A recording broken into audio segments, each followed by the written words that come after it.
Welcome to Carl and Heather Present, the podcast where we dive into the insights, challenges, and humor of being married to someone who is nothing like you. Are you ready? Let's go. Oh, don't you know it's Carl and Heather Present Marriage Podcast. Well, hey, everybody. Welcome to the podcast. Excited to be here today. I am most excited because we just put up our Christmas lights.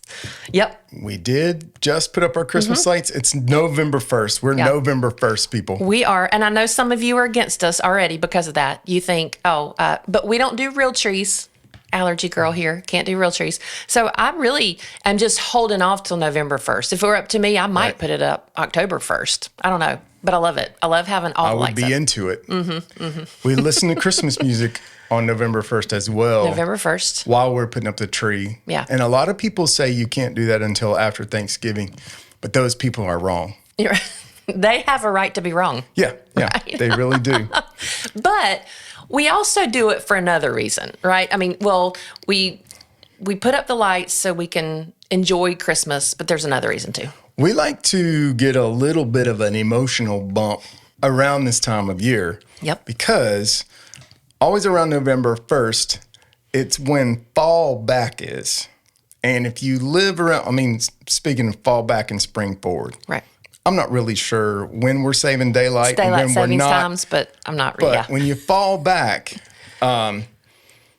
it gets dark super early in Nashville. I'm talking like 4:30 because we're kind of on the eastern edge of Central Time. Right. And when it gets dark at 4:30, you can just start to feel blue when when you leave for work in the dark and you drive home in the dark. It's kind of a drag. Yes. And I'm tired. I'm like, if 4:30 it's dark, I'm ready for bed by about 6. Yeah. But if I have Christmas lights that I pull into the house and they're lit up and it's like, I come home to this well-lit, beautiful Christmas holiday extravaganza. No, right? It's so good. It's amazing. And we know the holidays are around the corner, and it brings up some issues for people around grief and loss. And especially at the holidays, if there's been some loss in your life over this year, it will be pronounced at Christmas time, at Thanksgiving time.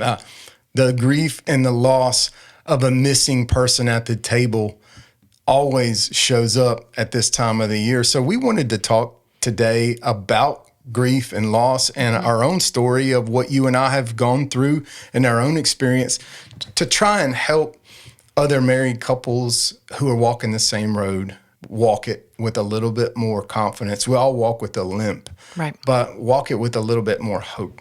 Yeah, and I think the idea is that every marriage is going to experience some kind of grief at some point. It'll be maybe death or illness, prodigal kids, something like that, dreams that die, relationships that maybe will never be what we hope they would be.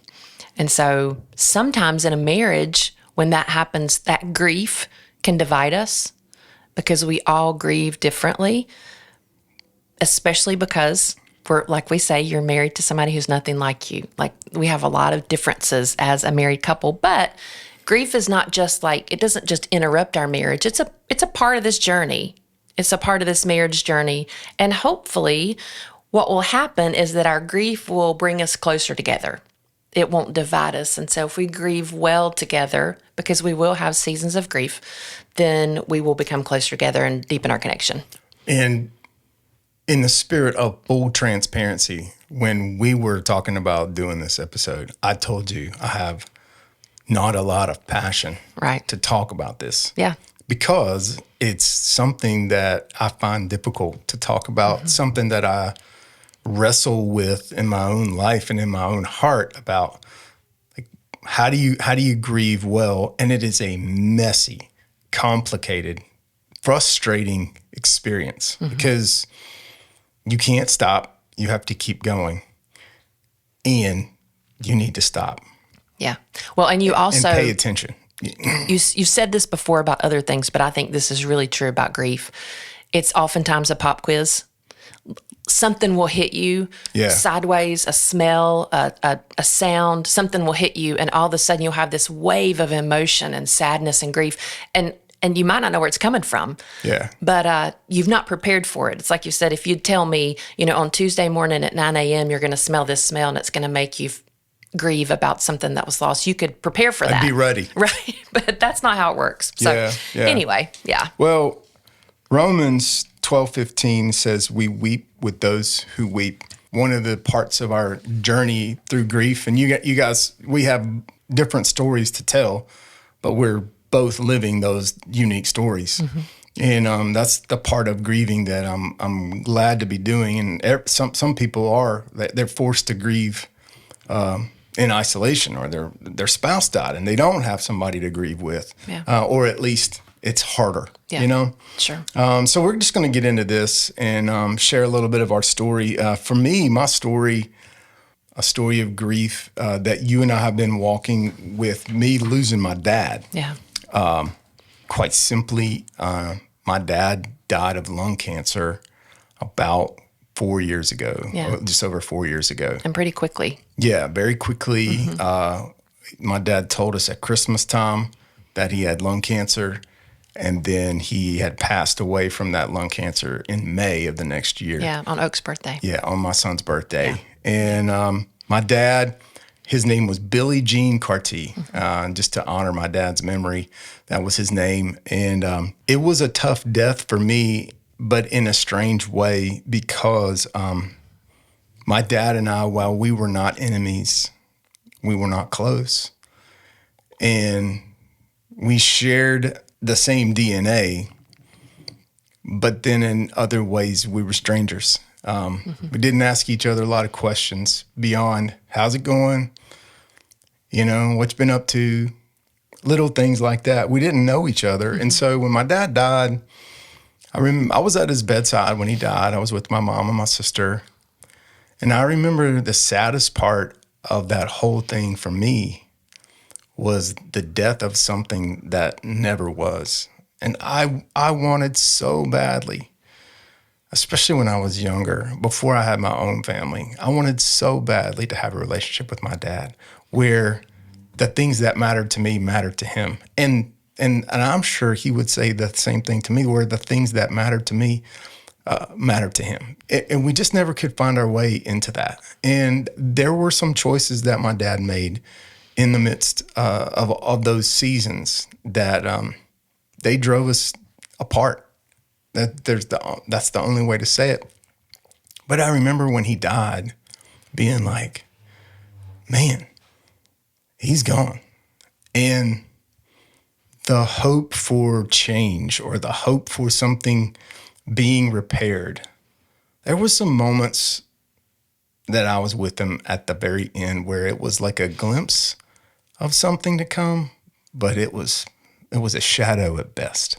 You know what I mean? And I remember just feeling that grief of like, man, he's gone. And like, I don't love this phrase, but it is what it is. Yeah. Like, there's no doing anything about it at this point. Like, death is so final. Yes. So I felt that in my heart a good bit. And you were with me in that season, with probably more than anything with your presence, because you knew the relationship, you knew the complications, you knew the trouble.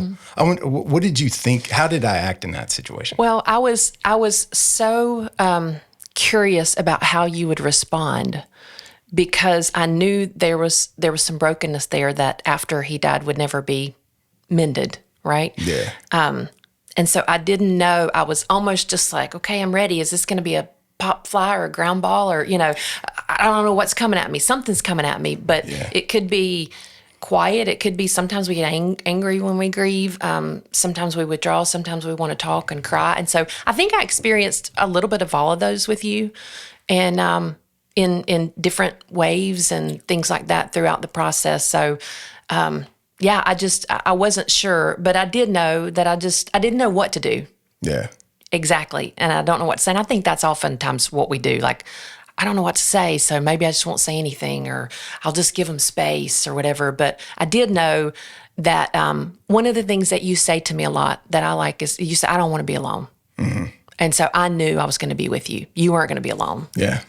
in that season. And there are a lot of people that are grieving, parents or family that they were never close to, or sometimes the death of somebody that did something to you, and they knew they were wrong, but they never said they were sorry. Right. It can leave you trying to collect this debt that you can never collect, Right. and that has to be a work of forgiveness over reconciliation. Like reconciliation would be awesome.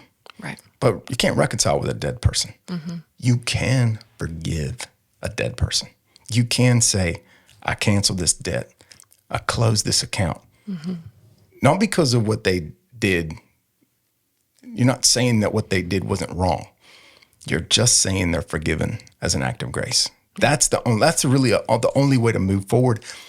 And I think it opens the door for you to grieve a little bit more deeply as well. Oh, yeah. And be free and honest about it. That's been a hard place for me really over the past 4 years because it's super complex and super complicated.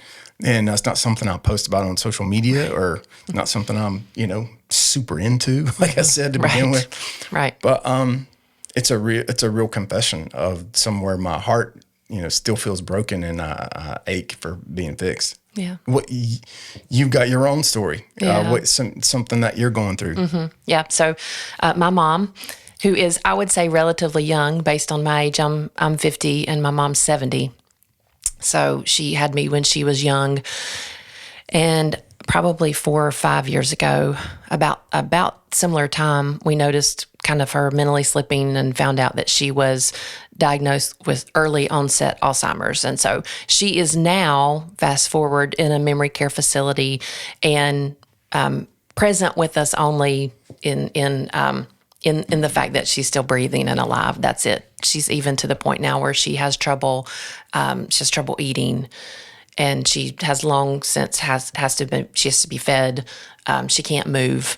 And the interesting thing about that is my mom, if you knew her, you knew her. She was always kind of a bright light and a sparkler. She was the sparkler. When you talk about in every relationship, there's a how and a wow. My mom was definitely the wow.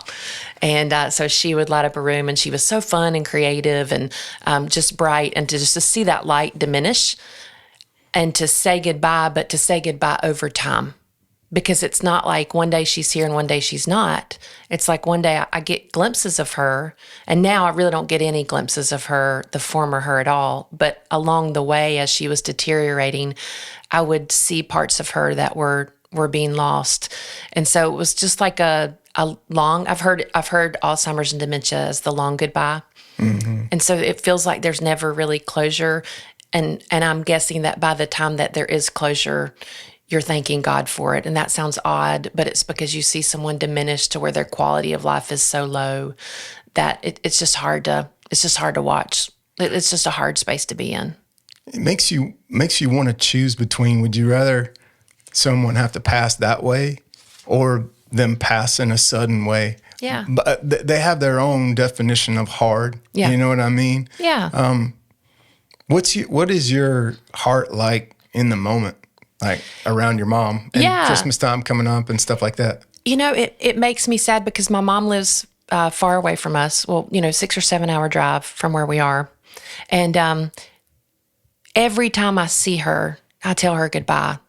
Not with the idea of like, oh, goodbye, like I tell you goodbye before you drive out to go to the grocery store or whatever. But like goodbye, like, is this the last time I'm going to see her? And I kiss her face because I think, is this the last time I'm going to get to kiss her face? And I touch her because I know she's probably not touched very much except for to be cared for, just like her basic needs to be met.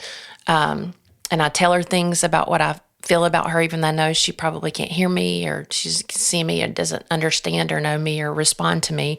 I think for me in this, as it relates to our marriage and how you've helped me, is that you've just, you've not tried to fix me. And that has been huge for me because I think, not exclusively, but sometimes men will try to fix things. They love to fix things because they want to take care of their families. It's in them. And I think there's a part of that we want. Like, I want you to rescue me. I want you to be my hero. Yeah. You can't rescue me here. Like, there's nothing that you can do to bring back my mom. and there's nothing you can do. But what you can do is you can be with me. And that has been beautiful, and that you've given me freedom and space to see her. You've engaged with her. Funny story about my mom, though, is that when she was pretty much gone and didn't recognize anybody, she recognized you. Do you remember that? Yeah.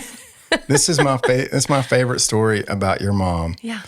The very last conscious thing she said to me, she looked at me and she was trying to remember who I was. I could tell she was going through like her mental Rolodex, and she was trying to call up my name. And she just looked at me and she said, "You're funny and you sing." That's the last thing she said to me. Honestly, it took me straight to the heart, because I thought, you can put that on my tombstone. I'll be fine with that. You're funny. You can sing. She summed up my life in just a few short phrases, and I was good with it. And I thought, wow, if that's an impression that I've made on her, because the other impressions that I made on her were, I don't think she was super into me, especially when I was younger. I don't know about that. But yeah. well, how do these griefs change our relationship and our marriage? Like, how do these things change how we're married? Because they're these huge parts of our story. When we got married, we had no idea any of this would be happening. You know, you don't get a note, that lines out all these dramatic events. How have these things changed us? Yeah. I would say that I've heard this idea that you're married to 6 or 7 different people throughout the course of your life. Like, personalities change. You said 6, 7 like twice. And I'm like, now. And I did not intentionally, but it's like my kids have just like burned it into my subconscious and I want to do this with my hands if you're not watching up and down. But it really is, you're married to multiple different people throughout as they mature and grow. I think that, and I'm grateful for this. This has not always been the case. I think there are some things that we've grieved, and we've talked before about when Oak was sick and some things like that we didn't do well. We didn't grieve well together. As we have gotten older, I hope and I think that we've matured a little bit, not just in our bodies, but in our faith, and that you have come alongside me in my grief. So as I change and become a different person, you change with me and you lean in a little bit more toward that, instead of saying the whole, I don't know how to help you in this. I'm going to give you space. This makes me feel uncomfortable. And I'm sure it does. And for me too, like, I don't know, when your dad has died, I'm like, are you sad? Are you angry? Are you, what are you feeling? Do you just feel a loss? Are you numb? And so I'm not really sure, because I would respond differently with those things. So sometimes I just come in with just like this, I don't know, but I'm just going to be here with you because I'm not really sure how you're feeling about it all. Yeah. Is it because I'm the volatile one in our relationship? No. Very unpredictable, erratic. That's what I'm sensing. Not at all. Okay. Well, same question for you. How has this changed our marriage? These two kind of experiences and these griefs that we're experiencing really real time. The season of life is new. As our kids grow up, our parents go on. My mom's still alive. Your dad's still alive. But my mom's a widow now. And there's a gap. And I'll worry more about her than I ever have because, I want to look after my mother. I want to take care of her. Yeah. And I worry about her because she's alone now. And that creates this, there's energy that has to be given to that, that's taken away from somewhere else. And that's not a burden, and that's not a complaint. That's just a truism. But it also, on our marriage, it says, hey, you have to adapt to this. Yeah. This covenant relationship is valuable. It's to reflect the image of God. And if that means that one sacrifices themselves for the good of another, then you've got to do it. Yeah. But that's hard and it's complex. It is. Yeah. Mm-hmm. Yeah. And we do it differently. We grieve differently. Right. I'm not a big, emotional. I'm a super emotional person, but I don't have a lot of access to grief and like tears and sadness. I'm more quiet in my grief. Mm-hmm. Yeah. Well, and I think for me, I've noticed that not just with my situation, I think this is all grief, that grief is ongoing. So it's not like, okay, it'd be awesome if I could be like grieved, finish that, close this chapter, move on, never grieve again. Yeah. But it doesn't work that way. I saw a friend the other day in the store who had lost a child, which I can't imagine the grief that would be. But she was talking about the holidays, and she said something that was so insightful. She said, as she saw holiday lights going up and things for sale in stores, she said, I felt the tide of grief coming in again. I felt like it had gone out and I was doing okay. And then there are these little triggers.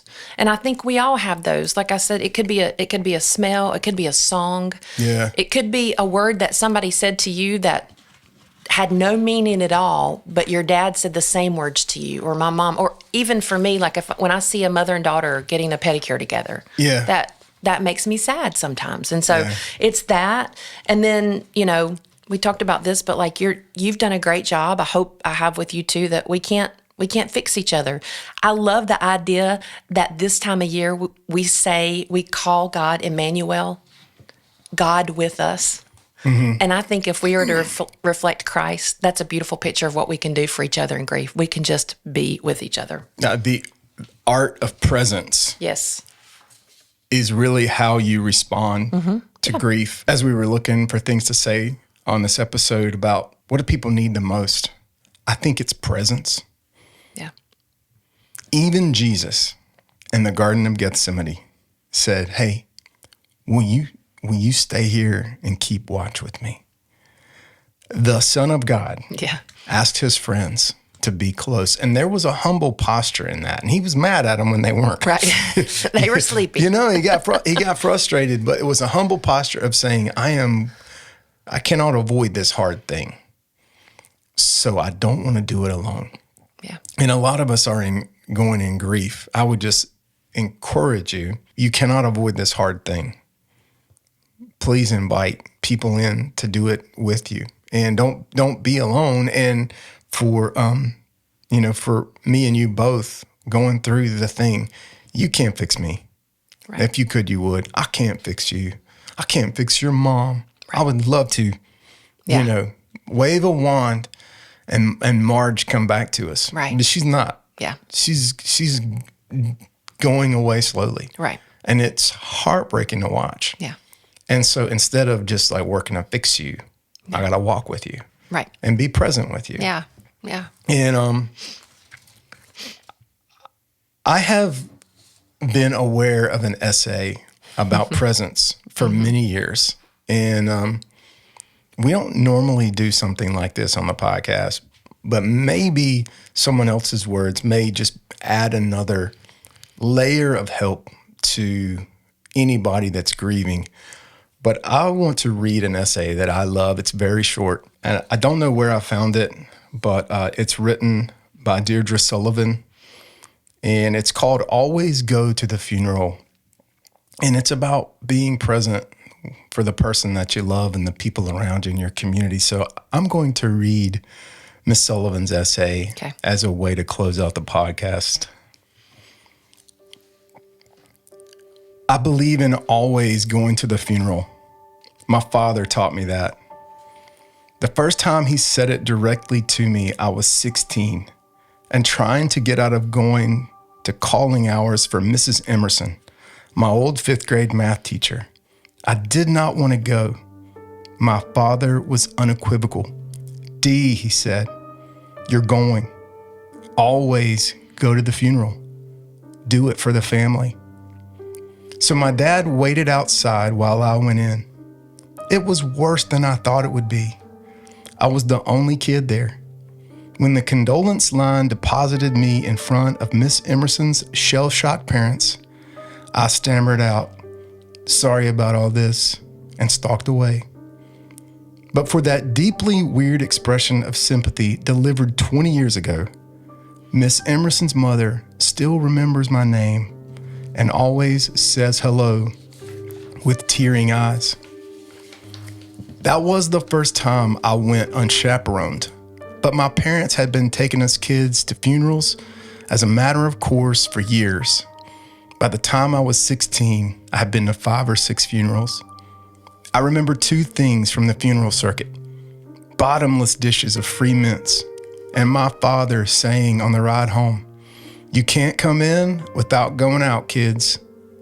Always go to the funeral. It sounds simple.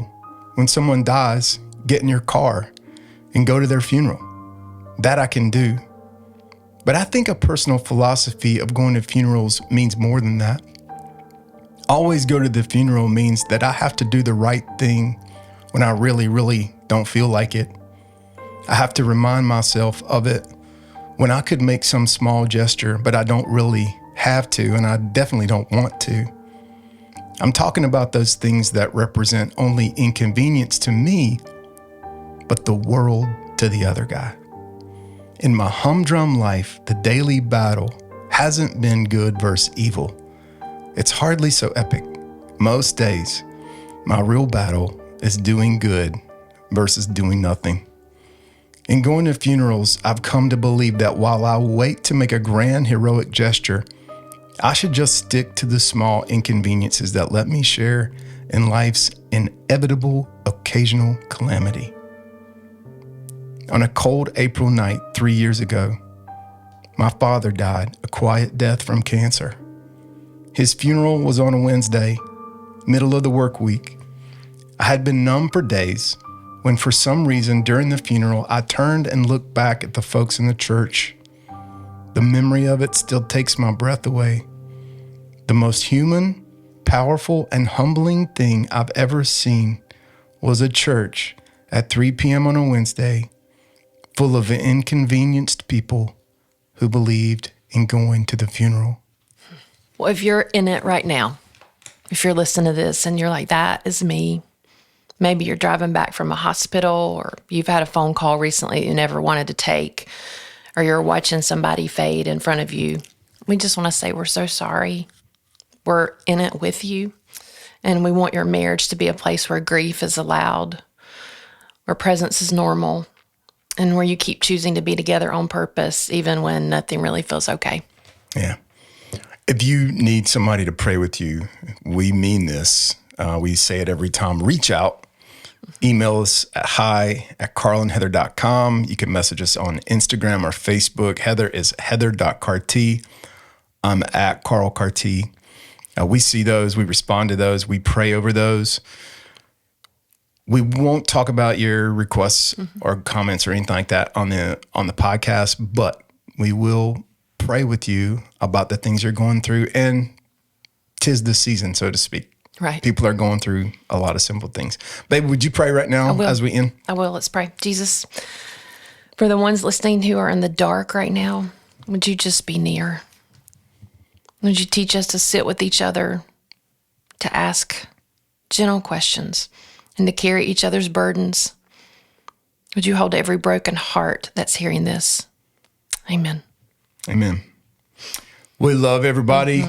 Keep walking it out. Do not walk alone. Invite your spouse in. Invite your community in. Get together on purpose. We love you. We'll see you next time. Together on purpose. Together on purpose.